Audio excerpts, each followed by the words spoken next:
That's awesome, man. That's good for you. Yeah, it's a lot of fun. Yeah, for sure. I know it's been a while, so I mean, what's been happening other than that? What's going on in life? How's business? How's everything going? Good, Yeah. good. So the logo thing, like what were you talking about? Yeah, tell me about the logo thing. Yeah, when I came over to 5 Star, I love marketing. If I didn't do real estate, I would probably want to do something with marketing, right? Um, and even back when I was at Coldwell, I switched it to the homies thing and Ryan's homies and be a homie. And so when I went to 5 Star, I really wanted to build that up, right? And my thought was building a brand around the homies and not so much around me, right? Yeah. Obviously, the common denominator is still me, right? But there would be no business for me if it wasn't for the homies, right? So I really started to hammer that home, right?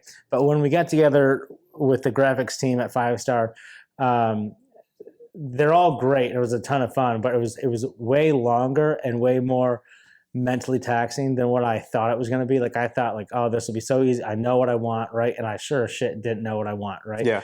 So they first send 5 mocks.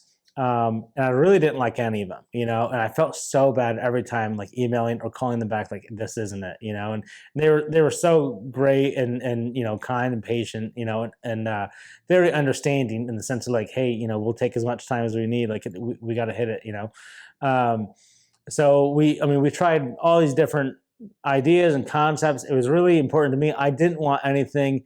I didn't want like a roof line. I didn't want a fence. I didn't want a key. I didn't want anything related to a house or real estate or property to be in my logo, right? I find that stuff cheesy and, whatever else, right? And back when I was at Coldwell, I don't know if you remember, but I was messing around with the H and exclamation point, right? And when I first got started with a graphics scheme, they asked me if I had any ideas, and I said no, because I didn't want to give them that. Just I wasn't really sold on it at that time, and I was hoping that we could think of something else. But everything that we thought of, like I said, it just wasn't it. So then I finally contacted them and said, hey, a year ago or so, I was messing around with this idea. I don't know what we can do. A couple of weeks later, they sent me, new concepts. It was like 4. And I loved them all right away, right? So then we pulled the exclamation point from one, we took the font from the other, and kind of combined it. And that's how we did it. So we have the Ryan's Homies, and then we have just the H, and then we have the H, and then the Ryan's Homies kind of circling around. But yeah, it's a lot of fun. And I was at an inspection today, and at the showing, I dropped off my card, and the sellers were there. We met them like halfway through the inspection. And when we opened up the door, they said something. They asked me like, "Oh, are you the homie? The homie guy?" Which I love. That's awesome. Yeah, I love. That's branding doing its job, and I think it's interesting too that you went that different route, because it seems like so many agents, not just agents, but anyone in business, think the branding has to be like them, right? Yeah. Like it's me. You got to look at me. I need to be identifying. So what kind of moved you into the space of actually highlighting your clients and the people you do business with, as opposed to keeping the spotlight on yourself? Yeah, probably. I mean, with the champagne pictures, like those are always a better hit with the photos, with the reels, all that stuff. You can tag people in it, you know, and so you get all their feed and friends and everything else, right? But it just makes it more personable, right? Like people have said before, something along the lines of, you don't see this, like it's just so different than taking a picture in front of like the sold sign at the title office or in front of the house, and it's a fun way to celebrate, popping champagne, or people don't want to do champagne for whatever reason, then we do fireworks, right? Or sparklers, right? So that was kind of, I had a friend in Texas text me that, like, I don't know, I right around the time I got involved in real estate, a few months in, and I never did anything with it until a year or so after that. And then I started messing around with it. And then that kind of grew into, okay, well, I can buy this shoot that goes on top of my camera, and I can record up my phone while I'm shooting. Then we can make reels and, whatever else. And then when I was doing the branding, before I did the branding, when I kind of stumbled upon the Ryan's Homies and be a homie and all that stuff, and then coupled with the branding, it was just kind of a natural evolution, I guess, to make it, make it about the homies, make it about the clients, make it about someone else's experience of working with me, whether they were selling or buying or both, right? Yeah, and the homies, like, they have a lot of fun with that too. Yeah, for like, sure. they play around with that too. Calling each other homie. And I understand it's a little tongue in cheek, it's a little gimmicky, but like, most brands are to a point. But I don't mind leaning into it. So yeah, and then building the logo or building the brand as well is also about pushing it back on the homies, and be a homie. What the hell does homie mean? Well, let's meet up. Well, it's almost like too, it's like you're giving them the opportunity to all connect with each other and feel like they're a part of something, right? Right. As opposed to just knowing you're another agent, you're another transaction, like it doesn't. Right. So do you think the lack of creativity in the real estate space is driven towards more just stale, old, archaic ideas, or ego, meaning that everyone just wants to make it about themselves? I don't know. Probably both. Probably both. And I don't even think that's a negative thing, but it's the easiest way, right? Like, you have your own profile picture, you got your own professional photos done, and whatever else, right? And then, and I do this a lot as well, but then you just use those same 3 or 4 pictures of yourself, and those are on your business cards and your just sold post and your, everything else, right? I think it's just a easier way. I don't think really anyone cares. I don't think anyone like pays that close attention, but that's also kind of why I wanted to go at a different way of like, I'm, my marketing or my brand isn't like every other agent, right? Well, that's kind of it too, because just looking at it from the outside perspective, I mean, you have a very unique way of going about your marketing, but what I can say, it's transparent as to who you are. Yeah. Like, it shines through. It's very clear. Yeah. With everyone else, it's all like the same template in Canva that everyone's using. Right. And it really doesn't give me insight as to who you are. Right. Yeah, exactly. And I think that's why I have a lot of fun with it, is there are no rules or guidelines with what your graphics and your social media can look like, right? No. So have a lot of fun with it. Why not? Because that stuff is more eye-catching or hopefully more memorable than everything else that the agents might post. Well, attention wins, right? We're in the attention game. So now you've been in it. I know last time that we talked, that was when the sky was falling, the NAR lawsuit. So much is going to change. We just had an interesting conversation off of camera regarding the commission and buyer agency. So kind of talk about what you've experienced in the field and kind of the surprising thing that you told me about buyers and commission. Yeah, buyers want to pay me 100%. No. I wonder why. It's because it's a homie thing, right? Yeah. No, I was thinking about this last week as well, about before the NAR lawsuit. And I don't know about you, but to me, it seems such a weird way to go about business, right? Of someone contacts you, I want to buy a house. All right, let's go, right? And there's nothing understood by either side, by the client or the agent, the expectations that are had for either side, right? So the thing I like about it is now I do have these buyer consults, and we hit a lot of different topics and whatever else. But then we talk about my fee, and we talk about the expectation that I have of them for now and for later, right? The thing I tell people is I want you all to be homies for life. And what I mean by that is when you guys go to sell and buy again, I want you to call me. When when we close, I want you guys to write a review. When your cousins or your friends or whoever is looking at buying or selling, I want them to be homies just like you are, right? And then we go over expectations that they have of me, right? And then we talk about the fee as well. And I always tell people that on the buy side, my job is to save you as much money as possible, right? On the sell side, my job is to make as much money as possible, right?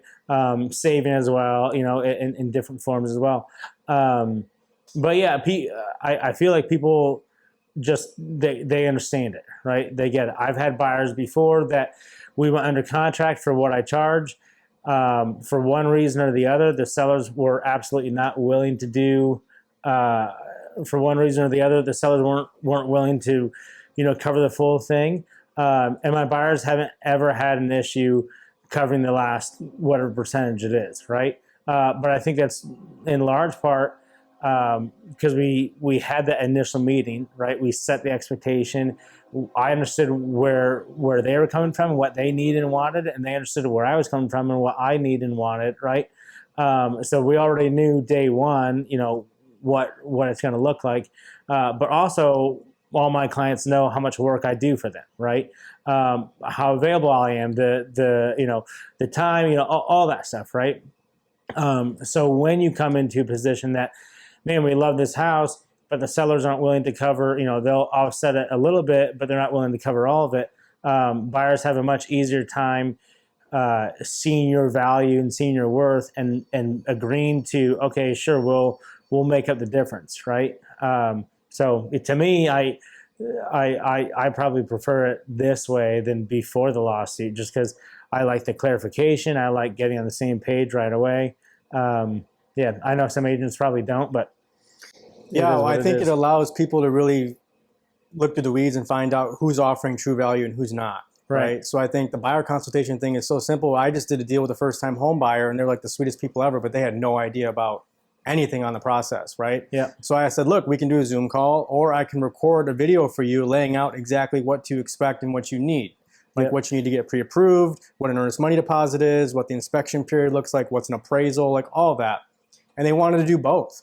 Yeah. So just offering an initial Zoom consultation to find out where that buyer's at, and then a recorded video to let them know, so when they're done with work, they can go back and watch, and they just feel so much more comfortable in the entire process because they feel like you're taking care of them, and you're not hiding anything. Like, this is what to expect. This is everything, what you need to know, because most oftentimes people are just fearful of what they don't know. Yeah, they are. They just need to be educated, But that's true even outside of real estate. Anything that we do, you just gotta be educated and have the confidence that you can do whatever it is, right? And then you're probably good. Yeah.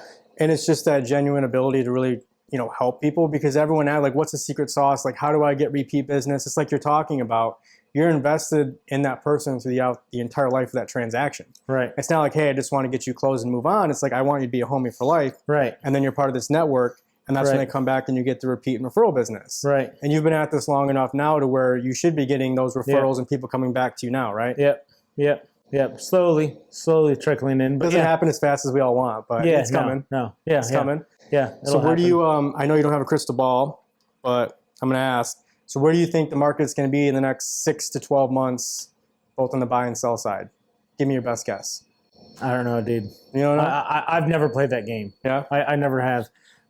Just because no one knows, If anyone says they know, they're lying. Yeah, exactly. So no one knows, right? If someone's looking at buying now and they're fine with whatever that payment will be, then this is a good time to buy, right? If someone's looking at buying now and the payment isn't doable, then this is a bad time to buy, right? Yeah. If someone's looking at selling and and if it makes sense, then this is a good time to sell, right? But I would say that 2 years ago, I'd say that 2 years from now, I don't know. I never play the game of the crystal ball. What does the real estate world look like, this time next year? Oh my God. I don't know. We'll figure it out. I hate the people that say, I don't hate them, but I hate the way that they do it. It's like, you need to buy within the next 3 to 6 months because X is happening or X is going to happen, or it's like, you have no idea what you're talking about. People were saying that all in 24, that like, the rates will come down, or people were saying that in 23 about 24, right? Mm-hmm. And then we went the whole year and we didn't have all these drastic changes and drops and everything else. No one knows, Yeah. Just shut up, take care of the clients you have, answer the questions that they have, work on lead gen for later on, yada, yada, and pivot when you need to. And That's that. Ride the waves, I think we've talked about this saying where it's like, marry the house but date the rate or something. Yeah. I hate that saying more than anything else, dude. That drives me nuts. Why? Because it's just, to me, it's acting purely out of self-interest, where I am telling you something because I want you to do something that's going to benefit me. Yes. At the core, I don't think it's bad advice. I don't. Like, it does make sense of, you if you love this house, you might not have this rate forever, right? But I do agree with you. it's one of those things that as agents, it sounds so off-putting to say that because it's way more self-fulfilling than it is for your clients, right? Because, well, why should I buy? Well, just date the rate. That way I can make a commission or whatever, right? So that's why I just, okay, if they drop in 6 months, if they drop in 24 months, if they don't ever drop at all, right? If you're good with whatever that payment is and you like the house, and let's go, right? And if they happen to drop later on, then refinance and it makes sense and now you're saving a couple $100, right? But don't bank on that and stretch your budget and get stressed out because shit, man, they might not drop for a while or they could drop tonight. That's what I'm saying. Like I'm telling you to invest in something that's probably the biggest investment in most people's lives, and I have no control. I have no idea what's going to happen. The rates cannot drop. Values could go down. You could lose your job. I don't know what's going on, right? So to me, the reason why I hate that saying so much is because to me it comes across as so self-serving that I wouldn't give that advice to anybody. I think the biggest thing now for buyers, especially younger buyers in our demographic, it's you have to be comfortable with the payment. And you also have to be aware that the payment that you have at closing is going to go up once your taxes reset, right? And it gets reassessed. And a lot of people don't realize that. Not to even have that conversation with the buyer, it's like, what are you doing? Like you're setting this person up to have a $200, $300, $400 a month increase once the taxes reset, and they had no idea. It's just, it's crazy. And now they're stressed, and now they can't manage it, and and then they have to sell. It's not a good way to go about it. It's not a way to. It's not how the homies happen. No, but that's why it matters who you hire too, right? Because there's so many agents out there that operate solely based on a self-serving interest. Absolutely. I agree with everything that you said. I've never liked date the rate, marry the house, just because I don't like the self-fulfilling. So on Instagram, I've been doing this thing. I don't know if you've seen it, but I call it my Color Pop series, right? So I take the photo. I take a photo of one of the homies with the champagne pictures. I put some kind of color filter over it, and then I have a statement, right? And I've written all the statements. I want to make it sound like it's me talking, so it's not ChatGPT, written it for me. I've done stuff like real estate isn't my passion, or it always hits the fan, or you should celebrate, these different things. And I have all these other topics and notes written on my phone. And I haven't done a Color Pop in probably a week or two. I need to do it, soon. But I have one I want to do. It's called "Damn Be the Interest Rate," and it's all about this, right? Like, it's very important to know what the interest rate is, right? You should be aware of that. You should be aware of what that means. All the financials, right? But at the same time, if you like what we were just saying, if someone was buying back in 2020 and their interest rate was a 2.8, but that was still financially tight, and they couldn't do it, bad time to buy, because why stress yourself out? Because you don't know if you're going to get that promotion. You don't know if you're going to make extra money. You don't know all these other variables, right? So if the rates were 2.8 and that was a bad time to buy, but now the rates are, 6.5 or pushing 7, but you're better off financially and you have more security. All right, Dan be the interest rate, right? If it makes sense for you, then that's when it's a good time. And again, if or when the rates drop later on, then you can handle that and figure out what's best for you and your wallet and your family and everything else that you got, right? And that's also not trying to say this is why everyone should buy. There's a lot of people that probably shouldn't buy right now, right? And there's a lot of people that should have bought a year or two ago, and now they're kicking themselves in the ass because they didn't do, and whatever else, right? But I think people get so caught up in the interest rate, and you should be to a point, but that shouldn't be the end all be all. But I'm just a big fan of people being comfortable with what we do, why we do it, what we don't do, and like what you said, making sure that people are aware of, hey, your payments are going to look like this. But after the new year, when everything gets reassessed, it's going to jump by X amount, and this is roughly what your new payment will be. Are you cool with that? If the answer is yes, all right, great. If the answer is no, all right, let's readjust our budget, right? Because taxes will always happen. You can't get away from that. So, and they're always going to go up, right? Especially depending on the area. Right. There's absolutely. Some places have like a village tax, a city tax. So it's like you got to know all that stuff going into it. And then the flip side, so the sellers. A lot of things that agents are running into is, it's a seller's market, but they're trying to add $20,000, $30,000, $40,000, $50,000 to that price. And then that's why we've been sitting, days on market increased, price reductions have increased. Yeah. Because they're overpricing it. So have you run into that on the listing side at all? Yeah, I mean, sellers want to make as much money as possible, and I get it. Like I do too. If I'm selling my house, I'd love to sell it for way more than what it's worth. We make right? more when we sell it for more. Like yeah, sure. We're incentivized, right? Yeah. But you also have to be realistic, right? So you show up, you have all these different comps, and the way that I like to do it with sellers is I don't like to come up and automatically have, a specific amount that we need to list it for. But I like it to be kind of more or less a partnership of, okay, after, we toured the house, we looked around, we looked at all these comps, we looked at, all the other stuff, the neighborhoods, the schools, everything else, what's updated there compared to ours, or what's not compared to ours, everything else. And then we kind of decide on what we think is a fair price, right? And I think a question that's always good to ask the sellers is, if you were a buyer touring this house, and try your very best to take your own bias, because you had kids here, your Christmases, your celebrate, all that stuff, right? So try to take out your emotional, personal biases that are evidently there. Would you feel comfortable possibly offering X amount? And if the answer is no, all right, well, then that tells us that we're probably too high, right? If the answer is yes, all right, then we can go from there, Well, that's the biggest challenge, is removing the emotion from the equation from the seller side. Because like you said, we grew up here, we've invested this amount of money into it, we want to get it out, and of course we want to maximize value, but who determines the value? Yeah, the buyers. The buyers, right? So that's why you got to look at it through the buyer's perspective. And the buyers will always tell you if they think it's overpriced, right? Mm-hmm. If you're not having showings, if you don't have X amount of saves or views on Zillow, whatever else, right? That's the buyers telling you that, yeah, we think it's overpriced, right? Or if you have all these showings but you're not getting offers, okay, yeah, you could be listed at $450,000 and you've had 12 showings because they're all willing to, they can afford that, right? But they all might think, son of a bitch, this thing isn't worth any more than, $365, Yep. whatever it is, right? And yeah, you just got to be realistic. Yeah, and dealing with buyers and sellers is one thing, but honestly, I think one of the most challenging facets of our profession is dealing with other agents.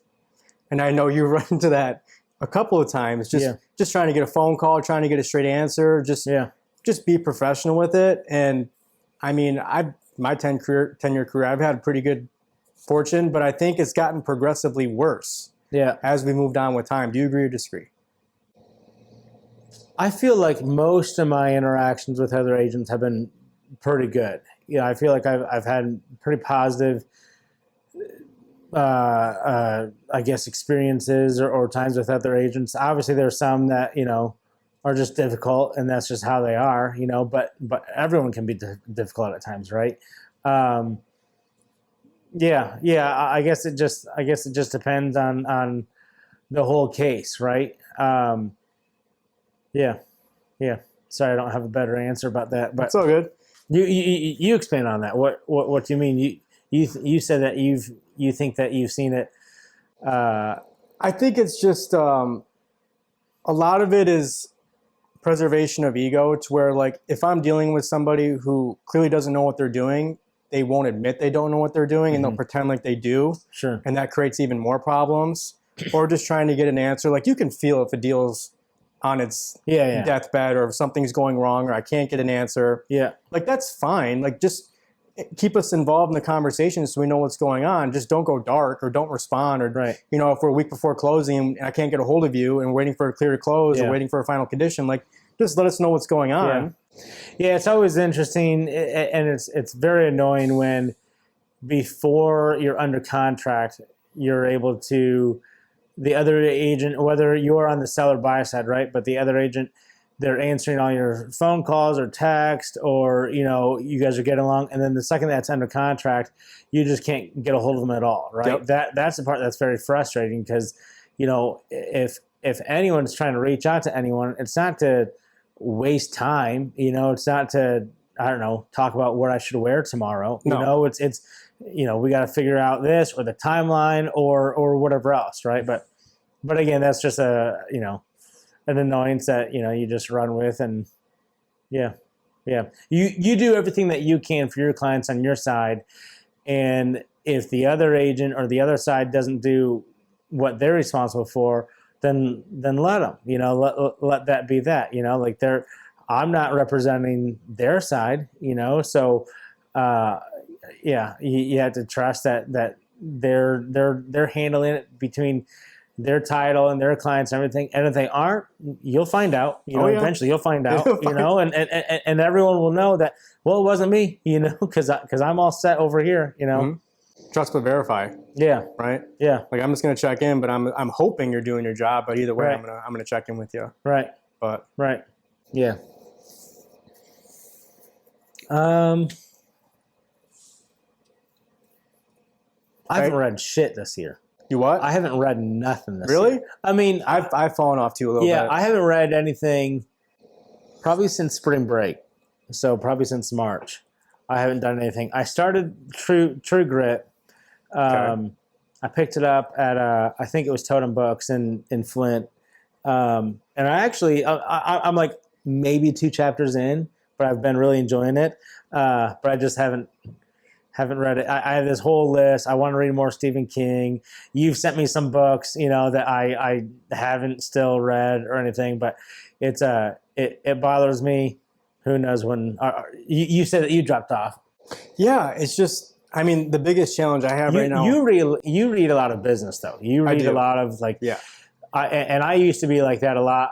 If I'm going to read a book or dive into this book, for a couple weeks or a month or however long it is, I want it to serve something for me as far as business or socially or whatever else, right? Anymore, if I still like those books a lot, but anymore, if I read, I like the books like a True Grit or something that I can just kind of escape in it and get lost in the story, right?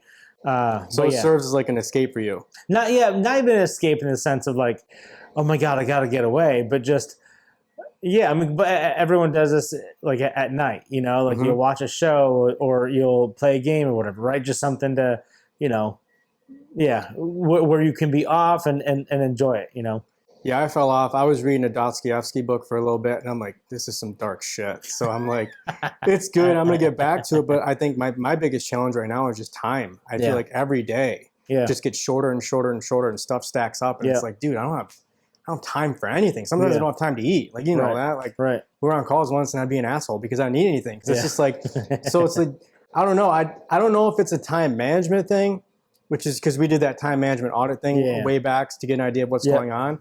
But it just seems like every day, just more and more time just goes out the window. Oh, to me, it's totally time management. You think so? To me, it totally is. It is not because I'm too busy. Like I'm busy, but in the evenings, we'll watch Survivor or we'll. I had this dumb little Tetris game on my phone that I just can't get enough. Yeah, I mean, if I got rid of those things, I'd be reading so much. For me, it's all time management, know. But also, I mean, I got 3 kids, you know, so it's summertime. They don't go to bed till 9:30, right? And I know, holy cow, I can't. I need to just check out. I need to just, watch a screen and let that completely entertain me instead of putting any ounce of effort into. Putting syllables together. Yeah. I don't have kids, so I mean, like, You have no excuse. I know, but I'm in there working until 9, 10 o'clock every night. I don't even really watch a lot of TV. Yeah. So it's like I'll come home from the gym, eat a little bit, go work in there from like 6 to 9, 6 to 10. Yeah. And then I'm lights out by 11, 12. Right. So it's like, and that's typically Monday through Friday. Right. I just don't, I don't know.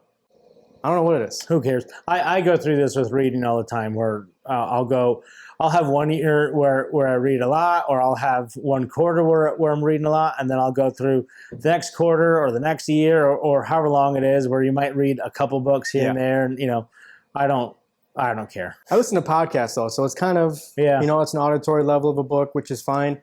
I can slack sometimes on books, but one thing I will not slack on is working out. Yeah. Like that's 6 days a week, no matter what. And I've done that I'm 29, so over 10 years now. I just don't. Really? It keeps me balanced. Yeah. Like it's just part of my everyday routine. Yeah. You have a set time? Yeah, I typically get there by 5. Yeah. So I'll work all the way up until about 5, get to the gym, work out for an hour, come back home by like 6:30. Yeah. And then eat a little bit and then go work in there till 10. And that's Monday through Friday. That's your day. Yeah. Yeah. During the summer months, I typically go to the gym late in the evening after the kids go to bed. Liz and I will hang out or whatever else.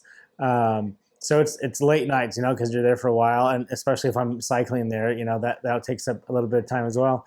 But then when my kids are in school, then I'll wake up and I'll go early in the morning before they go to school. How do you like the morning? I hate it when I first start it, but then when you're in that rhythm, it's fine. It's not the worst thing ever. Yeah, I don't know.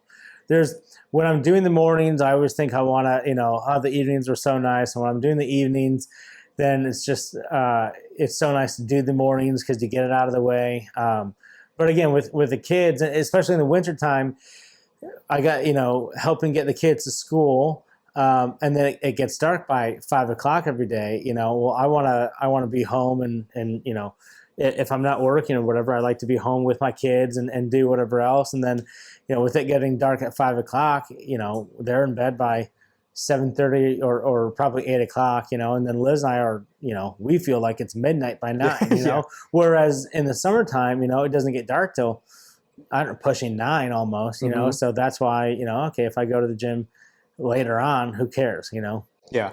I only go when I absolutely have to in the morning, meaning like if I got appointments stacked up until the evening. Right.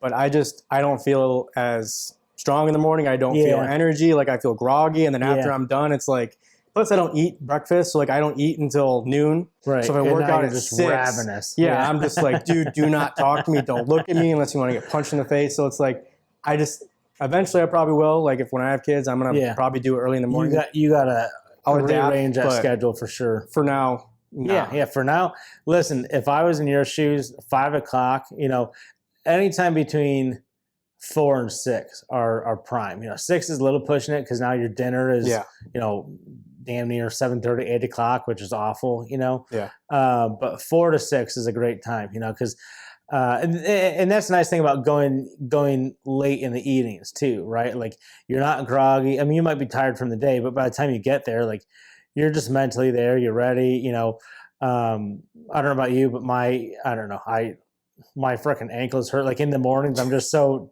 sore, and achy everywhere, so the thought of running or lifting or riding, anything, any kind of movement, other than to get to the bathroom and make an egg is awful, Yeah.